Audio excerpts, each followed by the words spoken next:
A major escalation in the north with Lebanon, backpedaling in the south in Gaza, and the gap is widening between the people of Israel and our leadership. I'll have details on all of it coming up on In Focus.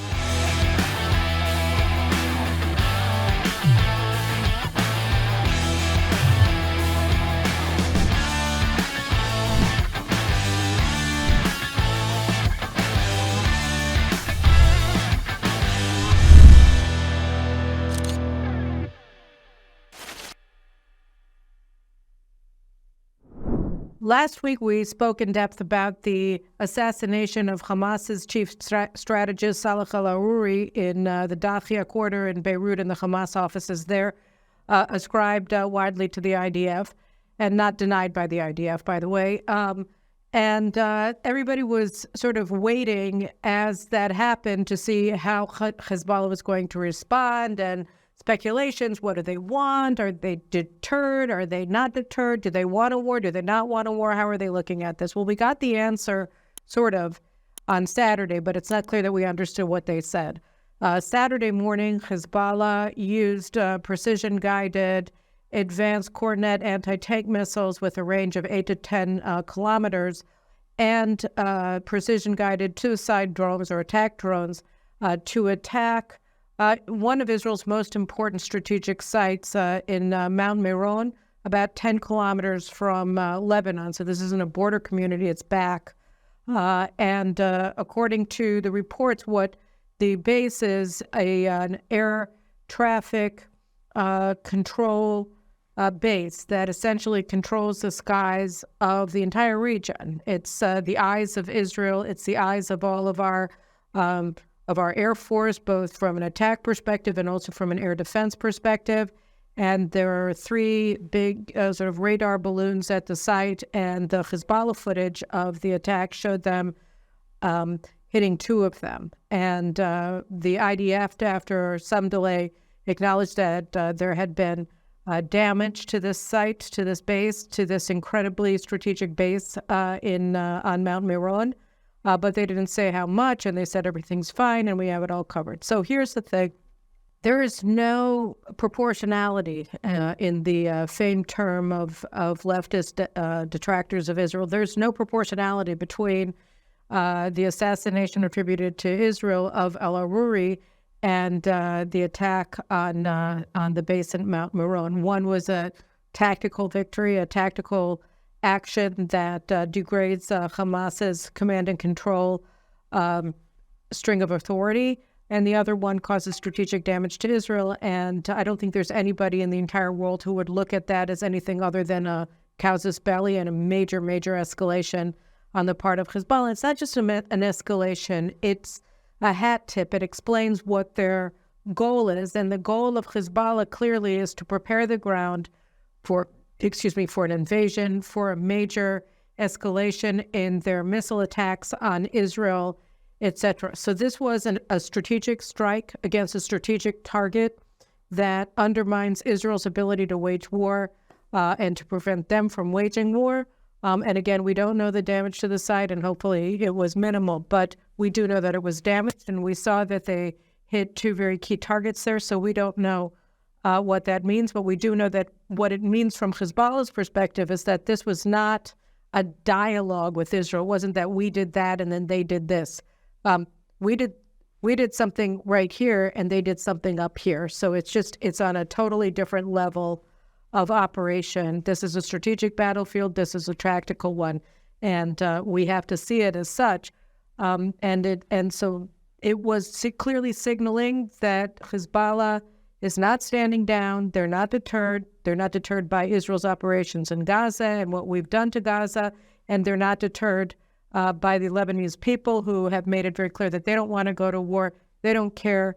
Their faces are turned towards war and towards war with Israel, and that's why they carried out this strategic site. And then on Monday, we received reports just a couple of hours ago before I started recording this, that another senior Hezbollah official, this time Hezbollah terrorist named Wissam Abu Tawil, was killed apparently in I don't know if it was a drone attack or an IED, a roadside bombing or something, in his car with another 5 terrorists from Hezbollah. And this man, Wissam Abu Tawil, was, I mean, it's still a little bit fuzzy, but he was definitely a senior Hezbollah terrorist. And some of the reports that I've read indicated that he was the deputy commander of the Radwan Brigade, which is their invasion force perched at the border with Israel. That's comprised of hardened veterans of the wars in Syria and Afghanistan and Iraq and other places. So they've been trained to invade the Galilee, and they're perched at the border. And so he was apparently the deputy commander of the Radwan Brigades. According to some reports, he's also Hassan Nasrallah's brother-in-law, that his sister is Hassan Nasrallah's wife, who is, Hassan Nasrallah is the head of Hezbollah. And another report that I saw said that in the past he served as Qasem Soleimani's driver, Qasem Soleimani being the head of the Revolutionary Guard Corps, Iran's Revolutionary Guard Corps, Al-Quds Division, which is in charge of all of Iran's operations outside of Iran, all their terrorist forces outside of Iran. So Qasem Soleimani was the commander of Hezbollah, because Hezbollah is the Revolutionary Guard Corps' Lebanese Legion. So he was in charge of Hezbollah, and according to one report that I saw, I think it was on Abu Ali Express, they said that Wissam Abu Tawil was also his driver, and there's a picture of him in a car with Qasem Soleimani. So here, too, we can look at the assassination and say, just like in the case with Saleh al-Aruri, it was an impressive operation, but what's the strategic implications of this guy getting assassinated? Not clear, right? Because if he wasn't the commander of the Radwan Brigade, but the deputy, then somebody else will come in and take his job. And by the way, that would have been true if he were the commander as well. So that, if you're in some sort of a chain of command and you're taken out, then you're replaced by the next in line. And that's just as a matter of course. So this isn't a strategic strike. This doesn't undermine Hezbollah's ability to wage war against Israel, it would seem, at all. Just as Saleh al-Aruri's assassination was important, it was an important target. He does play an important role, and perhaps even an irreplaceable role. But even in the absence of him on the battlefield, Hamas is still able to continue to wage war, and Hamas operatives in Lebanon are their ability to coordinate with Hezbollah and with Iran in Beirut continues apace. So again, it's a difference between a tactical target and a strategic target. So a strategic target was hit, God willing, not too hard, and the damage wasn't impossible to surmount. According to the IDF spokesman, it wasn't. It has already been surmounted. We can hope that that's the case. Be that as it may, the point is that was a strategic target. It was hit, and we have been hitting important, high value, but all the same tactical targets, both before the attack on the Mount Meron base and then afterwards. So that's very important to note, and very distressing, because if they're attacking a strategic target, then Israel should have responded by, using our missiles to attack Hezbollah's command bunkers or another command and control site in Lebanon, so that it would have been the rough equivalent of what they did to us. And I don't see that yet. Perhaps by the time this video goes up, maybe we will have done so, in which case I'll be very relieved. But right now I'm not relieved, because I see us going after tactical targets and I see them going after a strategic one.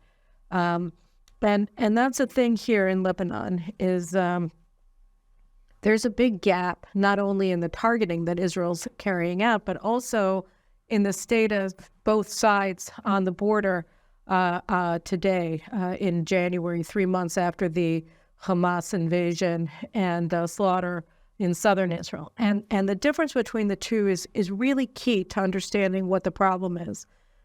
Today, you have a situation where 80,000 Israelis were forced to leave their homes in the immediate aftermath of October 7th, because it became very clear that Hezbollah has the capacity to invade Israel, and they can kill, they can make southern Israel look like it was a day in the park, that it was nothing. I mean, the 1,200 Israelis who were massacred on October 7th are maybe a tenth of what Hezbollah can do if it invades Israel, certainly if it had invaded Israel on October 7th when we weren't prepared to defend against an invasion force. Until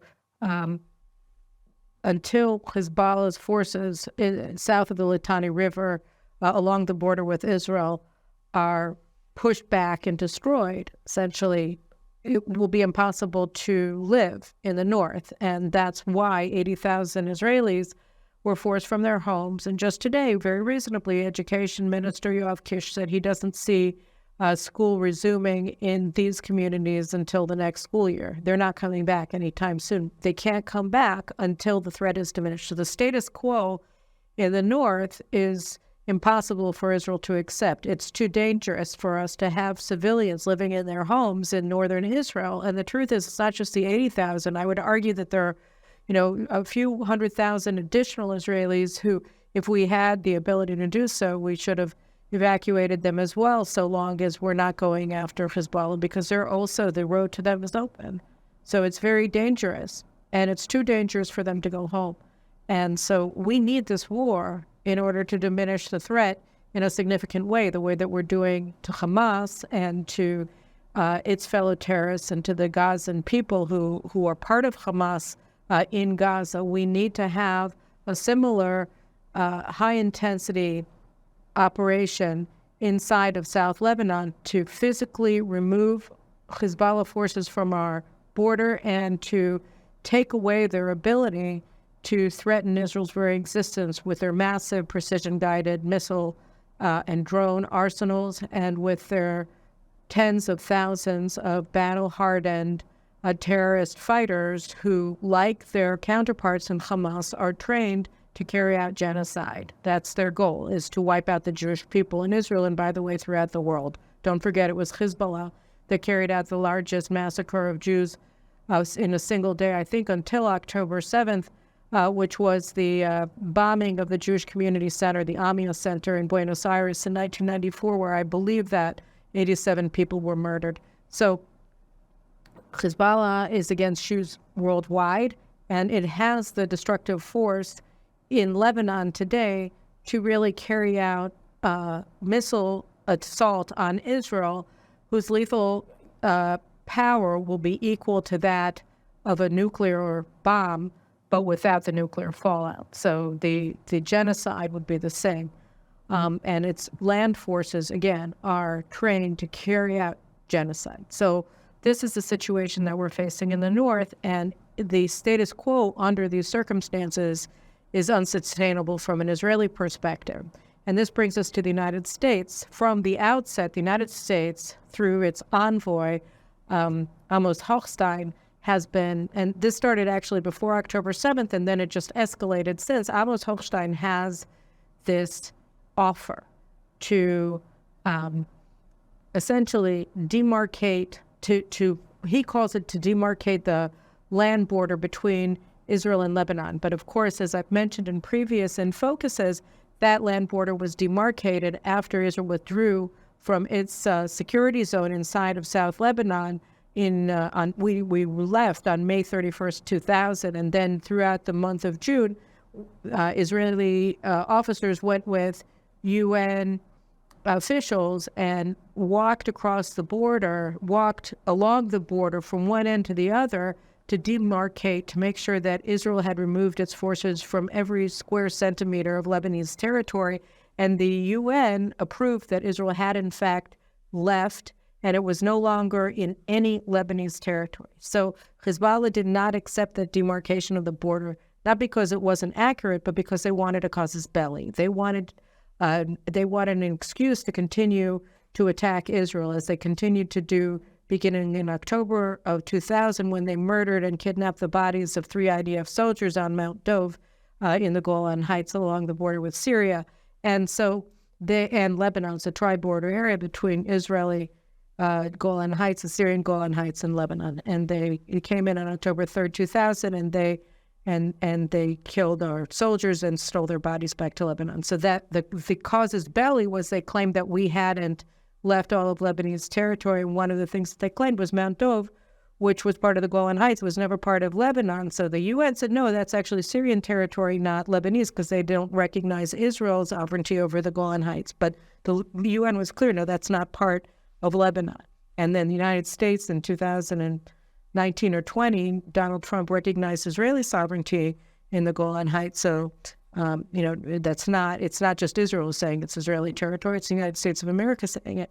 All the same, Amos Hochstein, as the envoy of the United States of America, the president of the United States of America, saying, true, we recognize that this is Israeli territory, that this was never Lebanese territory, but why don't you give it to Hezbollah anyway so that we can make friends?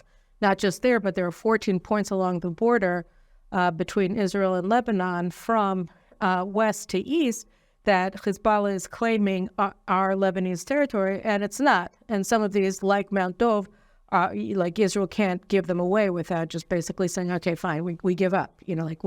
We're done with this whole, nation state thing. We just want to surrender and whatever. We're not fighting anymore, and please don't kill all of us. But so we can't give them up.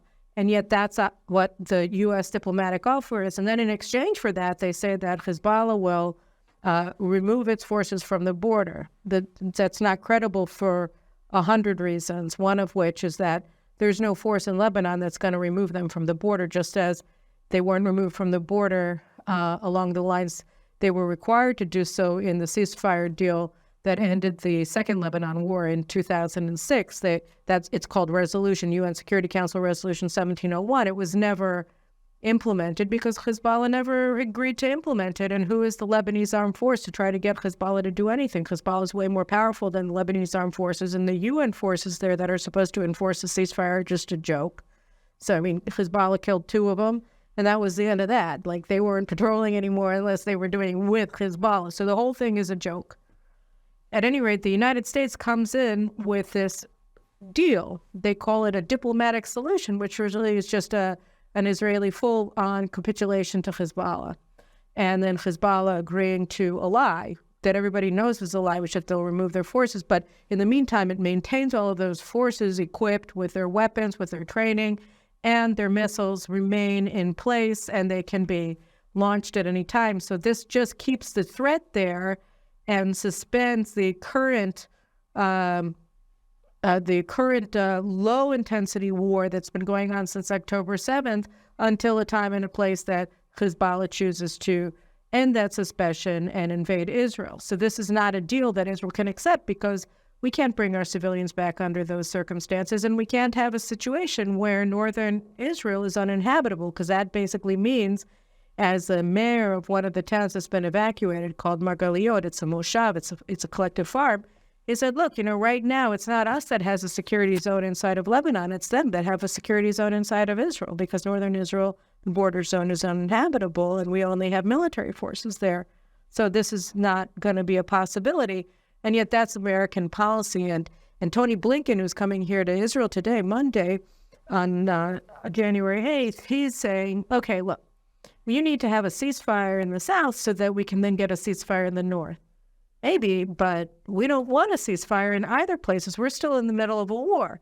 The United States wants a ceasefire because Joe Biden has to run for re-election, and he's got 2 irreconcilable constituencies that he needs to satisfy, and the only way that he can satisfy the pro-Hamas people in Michigan, who will cost him the state if he continues to support Israel, and get the majority of Democrats who support Israel and an even larger majority of independents who support Israel, both of which he needs in order to win the White House, along with the pro-Hamas voters in Michigan. The only way that he can reach all 3 constituents, or have a chance of reaching them, is if he ends the war. And the only way that he thinks it's possible to end the war is with an Israeli surrender to Hezbollah in the north and an Israeli stand down in the south. And that brings us to the south. So what we've seen, and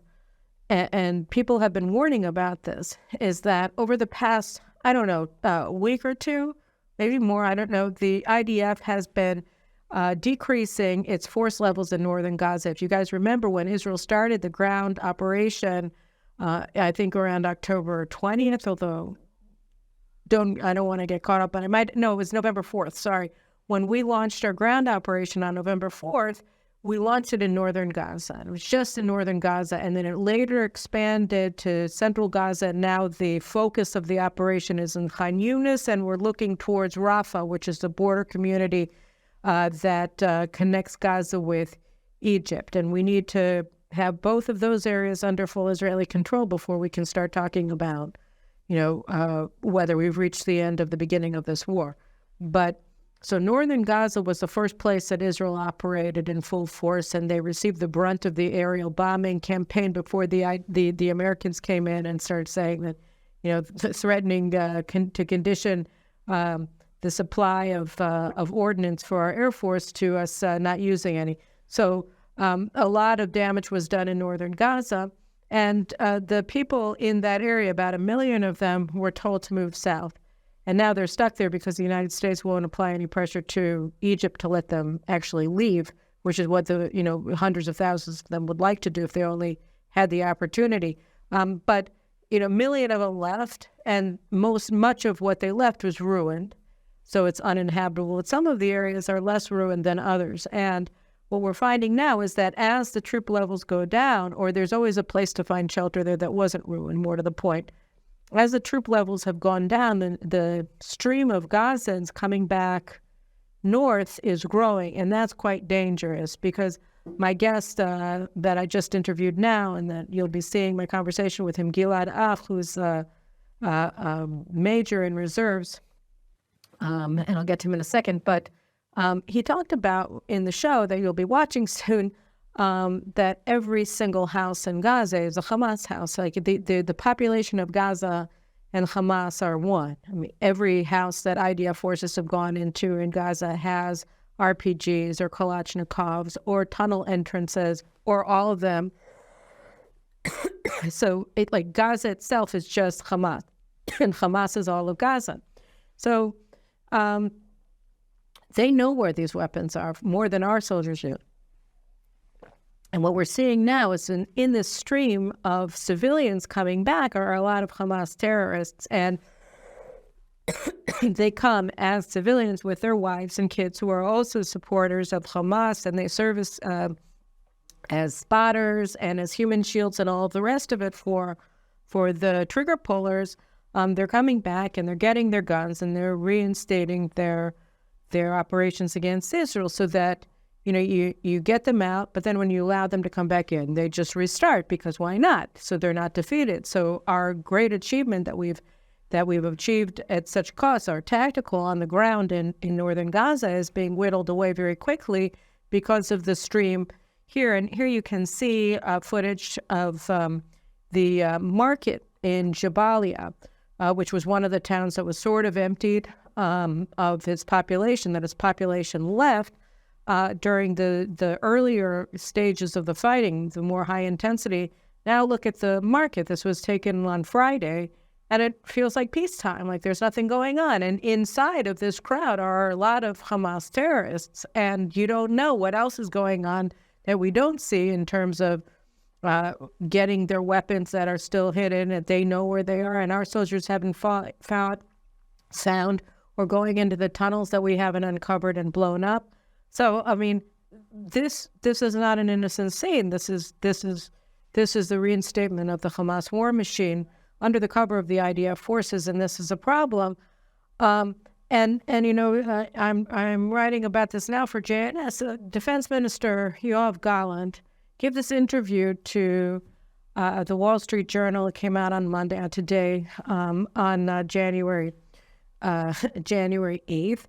So 3 months plus 1 day from October 1st. And he said, we're going to be bringing down our high-intensity operations in northern Gaza and moving more towards, just subcrete commando attacks. And the problem here is, but you can't, right? Because you're letting the mass of the Palestinian terrorists back in, right? And you can't meet that force with decreased force structure. You actually need to control it, and you can't let them back in. And that's the whole point, is that the Americans are demanding, one of Blinken's demands is that we allow the people from northern Gaza to return to their homes. But doing that means that everything that we've achieved gets erased. And we keep catering to him. We keep saying okay because our leadership simply can't say no to America. They're not telling the Republicans what's going on. I'm telling you guys, hi, Republicans, this is what's going on. And so because of American pressure, because they want a ceasefire, because Joe Biden wants to get reelected, we're losing this war. We're losing it in the north and now in the south. And there are like two things that really have to happen in order to enable Israel to win. Well, three. We need to have the arms that we need in order to fight.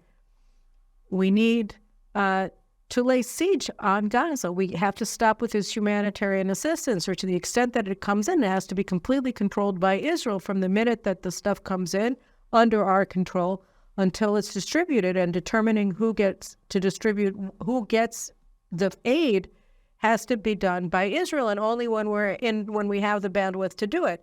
But right now, all of the aid that's coming in, and I've spoken about this since the very earliest stages of this insanity, it's controlled by Hamas, all of it, from the minute it comes in to the whole distribution, so that this maintains the allegiance of the people of Gaza to Hamas. And certainly anybody who wouldn't want to be loyal to Hamas is forced to be loyal to Hamas or assist Hamas in order to get fed under the current humanitarian assistance regime that the United States has forced Israel to accept. And this is at a time when the real humanitarian assistance would be to let them leave to third countries like the Congo, like Qatar, like Turkey, who want them, like Chechnya, so that they can go be with their brothers, Let them go. Why do they have to be here? Why do they have to be in a battlefield where they're serving as assistance to terrorist forces that the United States claims it supports Israel's goal of defeating? So, and then here I'll just say one last thing, Yoav Gallant and our favorite General Aaron Haliva, the intelligence chief, they both made statements over the past 3 days. So Yoav Gallant made it in the Wall Street Journal. It was published today.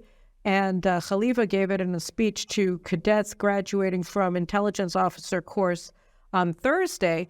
Both of them are talking about reinstating Israeli deterrence. You can't deter Hamas, you can't deter Hezbollah, you can't deter Iran. I mean, the one thing that we've learned is that between these rounds of fighting, whether it's in Lebanon or it's in Gaza over the past 20 years or so, we think that we've gained deterrence, and that the ceasefire owes to the fact that we're deterring them, that they're deterred, that they don't want to fight us. But that's never been the case, and I've been arguing this for decades, so I feel, very much like Sisyphus. But we saw it on October 7th so vividly and so horrifically that all of the ceasefires, that they were never deterred. They were building their forces for genocide, which they carried out on October 7th, and same with Hezbollah. Their goal isn't to reach a meeting of the minds with Israel. It's not if we give them this, then there'll be a peace. They don't want to be a peace. They want, and they tell us, they want to annihilate us. They think that Hitler had a good start, but he was a loser because he didn't finish. And they want to finish Hezbollah. They want to finish Hitler's job. I mean, Hezbollah's salute is Heil Hitler. And so is Hamas's. What are they trying to tell us? Well, we know what they're trying to tell us. So you look at the situation, you see what they want, you see what they've done, and you understand that the whole concept of deterrence is completely irrelevant to the battlefield that we're on, because our enemies they're not deterrable. When they think that their final reward is not victory in this life, but death and victory in heaven, then you understand that these are not people who think along the same lines as you. It's not the Germans and the French, fighting in the trenches, on the Somme in World War I. They're not people who stop everything on Christmas Eve so that they can sing Christmas carols together across the trenches. This is not the same civilization. This is a very different civilization from us. And you can't deter this civilization, because the things that they value are the things that make them undeterrable, death. So I think one of the things that's been so striking to me in recent days since we started hearing about moving to the third stage of the war, the low intensity, and taking soldiers out of Gaza, to diminish our force structure there, to make the Americans happy, even though it's clear that the American goal of reaching a ceasefire in Gaza and preventing a war that we require in Lebanon are antithetical not only to Israel's goals, but to Israel's survival, because this is a war for our survival. We're sort of left with this incredible gap between our leaders, particularly our military leaders, including Defense Minister Golan, and I don't know who else in the cabinet, but he certainly has an enormous amount of power. I don't know where Netanyahu is on this. He speaks differently, but he's not stopping this, so it's very disturbing. And it really goes to the heart of what my friend and guest on this show and former co-host of this show, Gadi Taub, wrote in an article in Tablet Magazine that came out last week, which was called "Do You Have Any Other Place to Live?" And Gadi's article centers around this dialogue between the grande dame of Israel's progressive media, a woman named Ilana Dayan, and a bereaved mother named Galit Waldman, whose son was a major in Sayeret Matkal commando unit named Major Ariel Ben Moshe. And Major Ben Moshe was killed in a heroic fight on October 7th. And Ilana Dayan came and she interviewed Galit Waldman, his mom, about her loss and about the way that she looks at her bereavement and her son's sacrifice. And it was, as Gadi points out in this article, the dialogue between these two people showed the cognitive and the moral gap between Israel's progressive elites and the nation of Israel. The nation of Israel is Galit Waldman, and she's sort of the representative, and the progressive elites is very much represented by Ilana Dayan, where they think everything is about me, everything is personal, and the job of a state is to let us be our own true self. So, you see that very clearly, obviously, in the whole transgenderism movement, where the goal of that movement is to force the state to just sort of abandon all norms and let anybody just define themselves, even at the most basic level of biology, whatever way he or she wishes to. That the state doesn't have a say in that the state isn't, it's just this amorphous thing that links people together, but the people themselves have no organic links one to the other because we just happen to be here. It's all happenstance. And really, the most important thing is who we are inside of ourselves, not who we are in relationship to our neighbors and to our countrymen. So it's the idea of the post-nationalist, jet-setter progressive elites who see themselves as members of this transnational community versus the people who live where they are and they see themselves as part of a national community. Gadi wrote a book about it in Hebrew called The Movables and the Immovables, again, as in movable and immovable property kind of thing. So it's an evocative title in Hebrew, and he sort of brought it to bear in this article. And I just want to read you an excerpt from it. Ilana Dayan says to Galit Waldman, in the part that I'm not reading to you, and she's talking about the fact that she has 5 sons. One was severely wounded as well on October 7th, and he could have died as well the same day that his brother Ariel was killed. And she told him to stay at his post and not to leave it just because, before he was wounded, just because he found out that his brother had been killed, that there's a country to defend. And so she said, and she has a 15-year-old son who's at the military academy in Haifa, and she said, are you going to allow him to serve in a combat unit when he comes of age and goes into the army, because he's clearly going to want you to? And she said that, of course she would. And she said, how can you risk losing another son? And so Galit Waldman in this part says, she answers her, she says, do you have another place to live? Any other place to live? And Ilana Dayan says, can you stand losing another son? And she said, no, it almost happened. And so instead of asking her about that, Ilana Dayan goes to herself, because it's all about me, right? Because a country is really just me and what I want. So she says to her, I'm trying to understand how I feel about you talking this way, about sacrifice, that she's willing to sacrifice her children in order to defend the country. How I feel about you talking this way. And the first thing I want to find out is how you square this for yourself. I'm convinced that you are, and Waldman cuts her off, and she's about to say, I'm convinced you're a good mom, right? But how is it possible then that you're willing to send your son into combat? So that was the part that, so Waldman cut her off.